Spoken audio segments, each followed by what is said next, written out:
Hello and welcome back to Make Your Mind. I have this right here. This is actually the second half to the first half of a sculpture that I have already started and which will be the feature of today's showcase. I figured I would make this video just a little bit longer, show you a little commentary, and give you a little process as far as how I actually do this kind of things. I made all this by hand. This is more of a sort of outline of what it's going to be. You can probably already tell what it is. But if you can't tell from here, check this out. There's the bottom.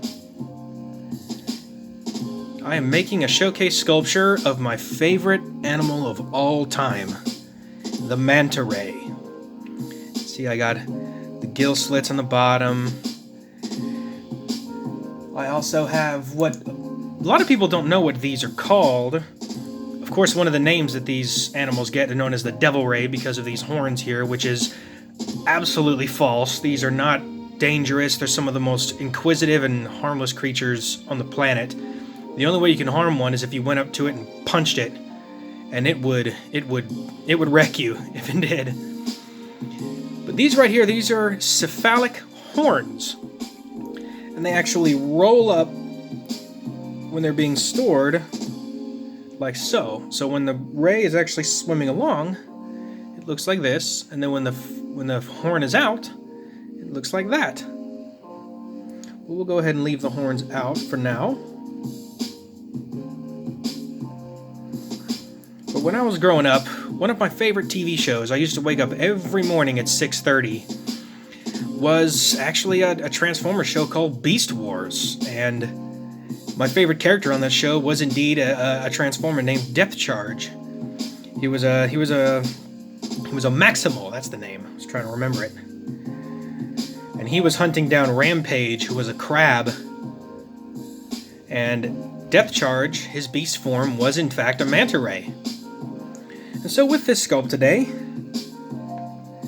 I'm making a nod not only to Depth Charge, but also making a nod to an animal that is not really very well known and sometimes misunderstood. I mean, they're filter feeders. They swim through the currents looking for small plankton and phytoplankton that they can consume. They're very similar to creatures like whale sharks and other animals like that, but one of the things that a lot of people don't know about mantas is the fact that every single manta ray is indeed unique. They all have a unique color pattern, and there's never another manta ray that looks like another one. They all have their own distinct patterns, and it's also symmetrical. The pattern on one side looks exactly the same as the pattern on the other side.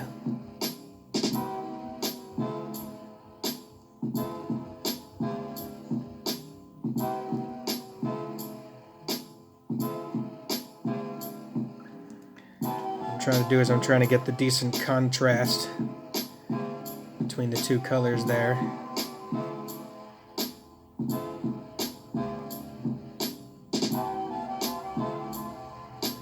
There we go. Leave a little black on the back edges there to make it look cool. And there we go.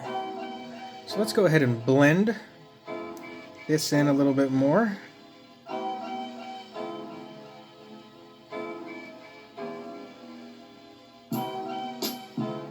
Try to make it as symmetrical as I can.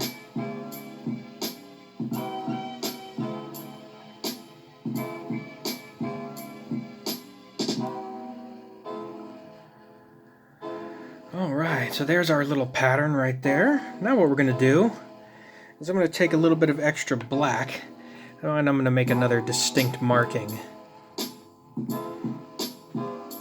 Another cool fact about these creatures is that there's actually two different species. A lot of people don't know that.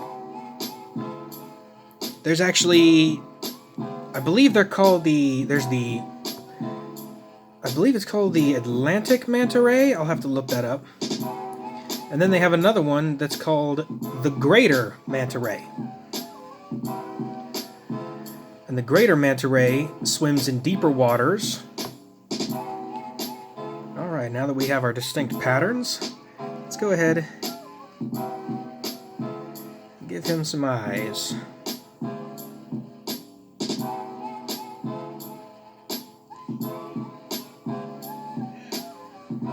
Alright, got another little piece right here.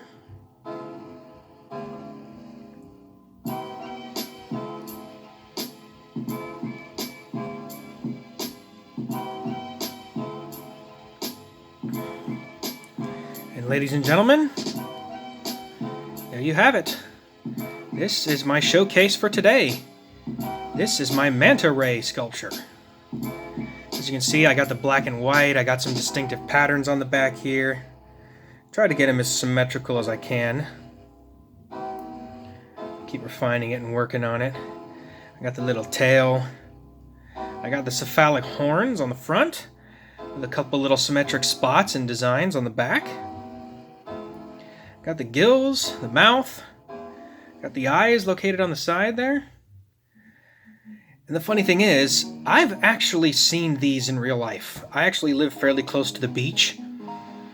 And when time comes around March, April, and even into a little bit of May, these manta rays actually start swimming north from the south. They swim up north as the water gets colder, following the phytoplankton. And these things, I mean, you can see this one in my hand. It's fairly small, but in reality, the wingspan on these things can get all the way up to nearly 16 to 17 feet. These things are massive, but they are majestic, and they're also completely harmless as long as you leave them alone. There are some people out there that notice, and you'll probably notice if you ever see any videos featuring manta rays, that there's little pilot fish and little swimmers that swim along with them. And they hope to catch any of the food that passes through the gills. But you'll also see fish like cobia and some other fish that hang out underneath just as cover. And a lot of fishermen try to catch those cobia underneath. Now, frankly, I think that's a horrific idea, because if you hook one of these rays, I mean, that's bad karma. I believe in karma. But there you have it. This is the showcase for my Manta Ray sculpture. If you enjoy content like this, go ahead and leave a like down below, and make sure to subscribe and hit the bell for notifications so you never miss a new video. And don't forget to check out my official Facebook page. I'll leave a link down to that below as well. Thank you very much for watching. Enjoy your day.